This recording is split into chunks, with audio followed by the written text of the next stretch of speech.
আসসালামু আলাইকুম রহমতুল্লাহি ওয়া বারাকাতুহু। প্রিয় দর্শকবৃন্দ, আশা করছি সকলে অনেক অনেক ভালো আছেন। আবার আপনাদের সামনে নতুন একটি ভিডিও নিয়ে চলে আসলাম। এই ভিডিওটি বিশেষ করে যারা কিনা মালয়েশিয়াতে বসবাসরত প্রবাসী আছেন তাদের জন্য খুবই গুরুত্বপূর্ণ হতে চলছে। কারণ আপনার যদি এখনো পর্যন্ত ই পাসপোর্ট না থাকে তাহলে এই ভিডিওটি দেখার পরে আপনি জানতে পারবেন যে ই পাসপোর্টের জন্য আপনি কবে এবং কিভাবে কোথায় আবেদন করতে পারবেন। সেই সাথে এই ই পাসপোর্ট সম্পর্কে দুইটা ভিডিও আপলোড করব। আজকের ভিডিওতে শুধুমাত্র তথ্য দিব এবং পরবর্তী ভিডিওতে আপনাদেরকে দেখিয়ে দেব যে আপনারা কিভাবে ই পাসপোর্টের জন্য অনলাইনে আবেদন করবেন। তো কথা না বাড়িয়ে চলুন বন্ধুরা, মূল ভিডিওটি শুরু করি। তার পূর্বে আরো একটি কথা না বললেই নয়, এই চ্যানেলে আপনি যদি নতুন হয়ে থাকেন তাহলে অবশ্যই চ্যানেলটি সাবস্ক্রাইব করে পাশের বেল আইকন বাজিয়ে দিবেন। আর যদি আপনি অলরেডি করে থাকেন তাহলে আপনাকে অসংখ্য ধন্যবাদ। এবং ভিডিওটি যদি আপনি ফেসবুক অথবা ফেসবুক পেজ থেকে দেখে থাকেন তাহলে অবশ্যই ফেসবুক অথবা ফেসবুক পেজটি ফলো, লাইক, কমেন্ট সেই সাথে ভিডিওটি শেয়ার করে দিবেন। তো শুরুতে ই পাসপোর্ট সেবা সংক্রান্ত জরুরি বিজ্ঞপ্তি। এটার ভিতরে আমাদেরকে দুইটা বিষয় মনে রাখতে হবে। এক হচ্ছে কি কি ডকুমেন্টস গুলো আমাদের দরকার এবং কোথায় আমরা আবেদন করব বা কিভাবে আমরা অ্যাপয়েন্টমেন্ট নিব।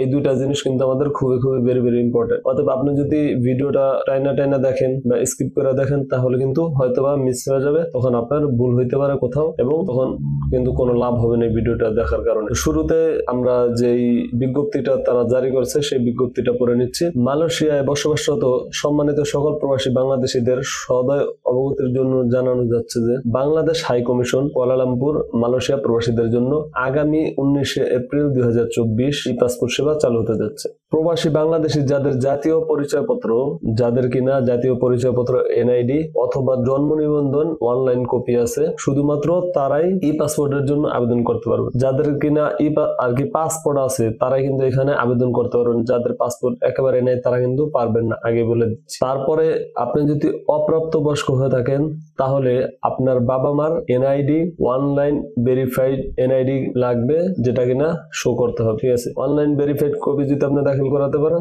তাহলে আপনি সেটার মাধ্যমেও ই পাসপোর্টের জন্য আবেদন করতে পারবেন। এখন কথা হচ্ছে আপনারা কোথায় আবেদন করবেন সেটাও তারা বলে দিচ্ছে যে স্বরাষ্ট্র মন্ত্রণালয় ও পররাষ্ট্র মন্ত্রণালয় কর্তৃক নিয়োগকৃত আউটসোর্সিং কোম্পানি অর্থাৎ এক্সপার্ট সার্ভিস যে কোম্পানি আছে এদের মাধ্যমে আপনাকে ই পাসপোর্টের জন্য অ্যাপয়েন্টমেন্ট নিতে হবে এবং আবেদন প্রক্রিয়া শুরু করতে হবে। এই এক্সপার্ট সার্ভিস যে কোম্পানি আছে কুয়ালালামপুরের, তাদের এখানে আবেদন করার জন্য দুইটা পদ্ধতি তারা উল্লেখ করেছে। একটা হচ্ছে চাইলে আপনি তাদের এখানে দুইটা ওয়েবসাইট দেওয়া আছে, আমি অবশ্যই ওয়েবসাইট গুলার লিঙ্ক অথবা উপরে আমি টাইপ করে দিব স্ক্রিনে, সেখান থেকে আপনারা দেখে নিতে পারেন। এবং সেই সাথে তাদের যে কল সেন্টারের কল নাম্বার আছে সেই নাম্বারেও কল করে চাইলে আপনারা অ্যাপয়েন্টমেন্ট নিতে পারেন। তারপরে আপনি চাইলে সরাসরিও তাদের যে অফিস আছে অফিসে গিয়েও নিতে পারেন, সেটাও আমি স্ক্রিনে অথবা ডিসক্রিপশনে দিয়ে দিব, সেখান থেকে আপনারা দেখে নিতে পারেন। এখন আসি যে কত টাকা ফির প্রয়োজন এবং কি কারা কোন পেশাদারির কত টাকা ফি প্রয়োজন সেটা আপনাদেরকে একটু বিস্তারিত বলে দিচ্ছি। পরবর্তী নির্দেশনা না দেওয়া পর্যন্ত নিম্নোক্ত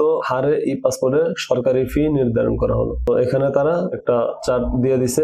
ভিসা ক্যাটাগরি সাধারণ শ্রমিক ও ছাত্রছাত্রী। যদি আপনি সাধারণ কোনো শ্রমিক হয়ে থাকেন মালয়েশিয়ায় অথবা ছাত্রছাত্রী হয়ে থাকেন, কোনো স্টুডেন্ট ভিসা এসে থাকেন, তাহলে আপনি 48 পাতার জন্য যদি 5 বছরের মেয়াদি ই পাসপোর্ট করে থাকেন তাহলে মাত্র 164 রিঙ্গিতের মতো লাগবে। 10 বছরের জন্য করলে 273 রিঙ্গিত। সেই সাথে আপনি যদি 64 পাতার জন্য করেন, 64 পাতায় 5 বছর 817 রিঙ্গিত, 10 বছর 953 রিঙ্গিত। এর সাথে এক্সপার্ট সার্ভিসের যারা কাজকর্ম করবে তাদের সার্ভিস চার্জ আছে 32 রিঙ্গিত। অর্থাৎ সরকারি ফি বাদেও কিন্তু 32 রিঙ্গিত আপনার কাছ থেকে তারা সার্ভিস চার্জ নিয়ে থাকবে, ডেলিভারি চার্জ সহ। এবং যারা কিনা অন্যান্য পেশাদারিতে আছেন তারা যদি কেউ 48 পাতার ই পাসপোর্ট করতে চান 5 বছর মেয়াদি, তাদেরকে দিতে হবে 545 রিঙ্গিত এবং 10 বছরের জন্য করতে চাইলে 681 রিঙ্গিত। এবং আপনি যদি 64 পাতার করতে চান, 64 পাতার 5 বছরের 817 রিঙ্গিত, 10 বছরের জন্য 953 রিঙ্গিত। সেই সাথে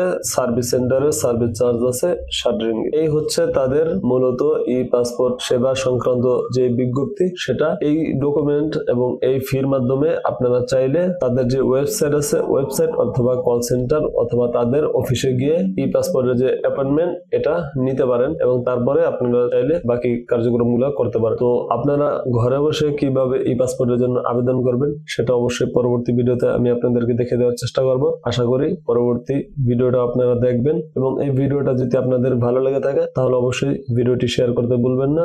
সেই সাথে চ্যানেলটি মাস্ট বি সাবস্ক্রাইব করে দিবেন। তো সবাই ভালো থাকবেন, সুস্থ থাকবেন। আল্লাহ হাফেজ, টাটা, বাই বাই।